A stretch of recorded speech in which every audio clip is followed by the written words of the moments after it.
माननीय सदस्य सरजू राय जी। महोदय, मेरा अभिस्ताव बहुत छोटा है। यह सभा राज्य सरकार से अभिस्ताव करती है कि जमशेदपुर में नगर निगम की स्थापना की जाए। जमशेदपुर में अभी तक नगर पालिका के रूप में जमशेदपुर अधिसूचित क्षेत्र समिति कार्यरत है, जो वैधानिक नहीं है और जन आकांक्षाओं को पूरा नहीं कर पा रही है। माननीय मंत्री जी। अध्यक्ष महोदय, माननीय सदस्य का जो सवाल है अध्यक्ष महोदय पूरा डिटेल में उत्तर दिया गया है। माननीय उच्च न्यायालय का, माननीय सर्वोच्च न्यायालय का सब देते हुए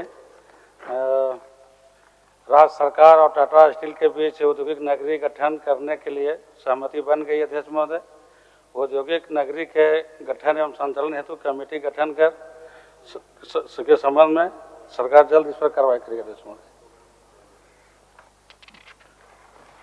माननीय अध्यक्ष जी, 1973 में संविधान का 74वां संशोधन हुआ, जिसके 243 PQ से लेकर जेड तक में नगर पालिका के गठन का प्रस्ताव होता है और उसमें ये कहा गया था कि 1 साल के भीतर सरकारों को अपने यहाँ नगर पालिकाएं गठन कर लेनी है। पहले नोटिफाइड एरिया था, उसको नगर पंचायत कर दिया, जो नगर पालिका था नगर परिषद कर दिया और नगर निगम रहा वैसे ही। तो 1 साल के भीतर बिहार की सरकार थी, उसने बिहार उड़ीसा अधिनियम में संशोधन किया, परंतु 2000 तक सब जगह तो कार्रवाई हो गई, केवल एक जमशेदपुर रह गया जहां नगर निगम नहीं बना या नगर पंचायत जो भी है नहीं बना। महोदय, अब नोटिफाइड एरिया तो अब असंवैधानिक हो गया है। 1 जून 1974 के बाद से नोटिफाइड एरिया नाम का कोई संगठन रहना नहीं चाहिए। तो ये किसके परमिशन से चल रहा है? विधानसभा ने परमिशन दिया है, राज्य की सरकार ने कोई विशेष आलेख इसके लिए निकाला है कि भारत सरकार से अनुमति ली गई है कि नहीं, हम जमशेदपुर में नोटिफाइड एरिया ही चलाएंगे। आज तक महोदय नोटिफाइड एरिया चल रही है और वैधानिक नहीं है, उसके कारण से बड़ी दिक्कतें हो रही हैं। बहुत बढ़िया शहर माना जाता है जमशेदपुर, मगर उसके जो कई मोहल्ले हैं, वे मोहल्ले 10 वर्षों के भीतर ऊंची इमारतों वाले स्लम में बदल जाएंगे। वहाँ के नालों का पानी घर में घुस रहा है, सड़कों के नीचे से सीवरेज ड्रेनेज का पानी ऊपर आ रहा है। कई मोहल्ले परेशान हैं और जेएनएससी उसमें सक्षम नहीं है, नोटिफाइड एरिया कमेटी। एक तो ये महोदय है, माननीय मंत्री जी ने ये नहीं कहा है कि वैधानिक है कि नहीं है। ये बता दें कि वैधानिक है तो हम लोग पूछेंगे कि भाई कैसे वैधानिक है, किस तरह से वैधानिक है। संविधान के हिसाब से तो वैधानिक नहीं है। माननीय मंत्री जी। अध्यक्ष महोदय, मेरा उत्तर स्पष्ट है अध्यक्ष महोदय कि राज्य सरकार और टाटा स्टील के बीच औद्योगिक नगरी गठन करने के लिए सहमति बन गई अध्यक्ष महोदय, और औद्योगिक नगरी गठन एवं संचालन के लिए कमेटी गठन के संबंध में सरकार के पास प्रस्ताव आया है। जैसी कमेटी गठन होगा अध्यक्ष महोदय फिर संचालन शुरू हो जाएगा। सरकार का वक्तव्य हो रहा है एक नोटिफाइड एरिया को नगर निगम बनाना है। सरकार तो इसमें आती है, बात समझ में आती है कि सरकार उत्तर देगी, मगर इसमें टाटा स्टील से कोई समझौता करेंगे हम तब बनाएंगे, ये महोदय कहाँ तक उचित है? टाटा स्टील ठीक है, प्रतिष्ठित औद्योगिक घराना है, बड़ा औद्योगिक घराना है, पावरफुल है, मगर जमशेदपुर में नगर निगम बनाने के लिए टाटा की सहमति किस रूप में जरूरी है? संविधान में, विधान में, कहीं भी किसी नियम में हो तो माननीय मंत्री जी बता दें। दूसरा कि जितने उत्तर में जिन मुकदमों का जिक्र किया गया महोदय, एक तो उसमें पहला लिखा गया है वो 6/12/2015 नहीं है, 2005 होना चाहिए उसको। 2005 में झारखंड की सरकार ने नगर निगम बनाया, टाटा स्टील हाईकोर्ट में चला गया, हाईकोर्ट में टाटा स्टील का पिटीशन खारिज हो गया। सरकार को हाईकोर्ट ने निर्देश दिया कि आपने जो नगर निगम बनाया है इससे कुछ प्रावधान सुसंगत नहीं है जो नई नगर पालिका की जो 74वां संशोधन हुआ है, तो आप उसको ठीक करके अपना नगर निगम बना लीजिए। उसके बाद सरकार ने नगर निगम बनाया नहीं। उसके बाद जो मुकदमे का जिक्र है, टाटा स्टील सुप्रीम कोर्ट गया है। सुप्रीम कोर्ट वही पार्टी जाती है एसएलपी में जो पार्टी हाई कोर्ट में हार जाती है। अब इसमें 2016 तक का जिक्र है। अब एक वहां जवाहरलाल शर्मा हैं जो नागरिकों के हित के लिए लड़ते हैं जमशेदपुर में और लंबी लड़ाई लड़ रहे हो। उन्होंने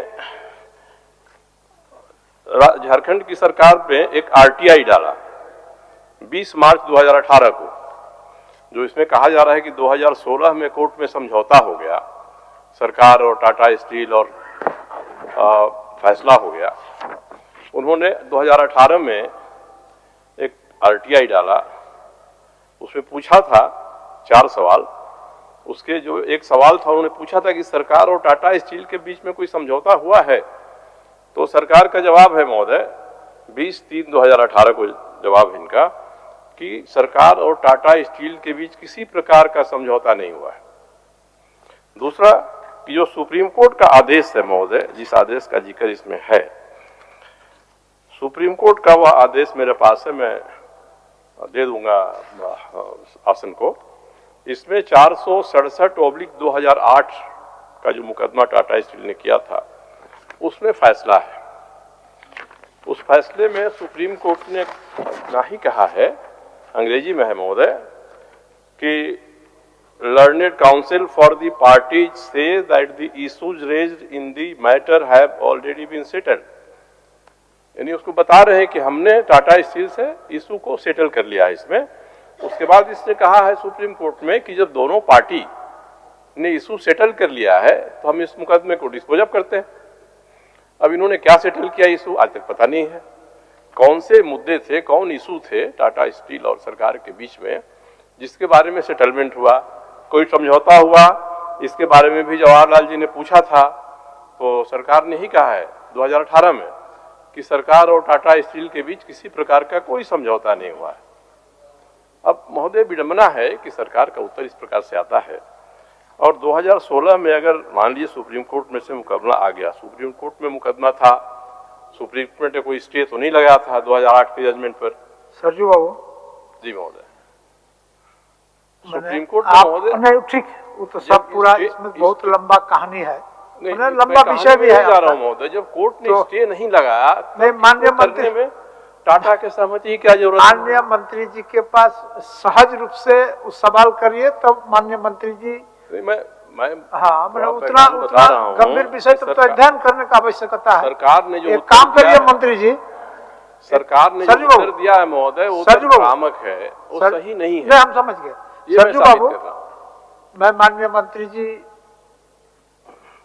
उन विषय को ले लीजिए और सरजू बाबू के साथ एक दिन बैठ कर अपने विभाग के पदाधिकारियों के साथ चर्चा कर लीजिए और चर्चा करने के उपरांत ही कोई बात रखिएगा तो हमको लगता है इसका निदान निकलेगा। वो क्या चाहते हैं, आप क्या कर सकते हैं।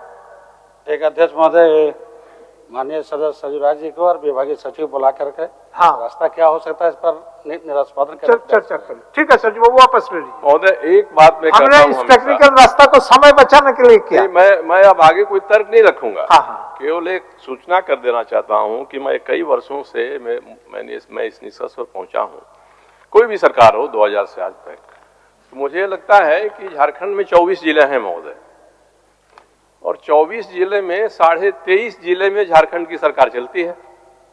जो आधा जिला है जमशेदपुर शहर का, वहां टाटा की सरकार चलती है। और ये बात मैं टाटा के लोगों से भी कहता हूं कि हम लोग जहां के विधायक हैं आपकी सरकार के अधीन है, झारखंड की सरकार यहां नहीं चलती है। अगर झारखंड की सरकार चलती तो इस तरह की नौबत इतने दिनों में नहीं आती कि 2016 में आप सुप्रीम कोर्ट से आपने मुकदमा वापस लिया, 6 साल हो गए, कोई प्रगति नहीं है।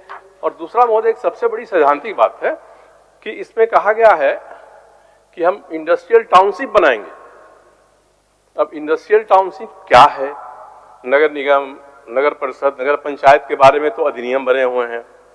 243Q में केवल एक वाक्य संविधान के संशोधन में लिखा हुआ है कि जिन इलाकों में कोई भी प्राइवेट या सरकारी संस्थान पानी, बिजली, ये सारी सुविधाएं देना चाहता है, तो वहां सरकार चाहे तो नगर पालिका नहीं बना सकती है, नहीं बनाएगी ऐसा नहीं है।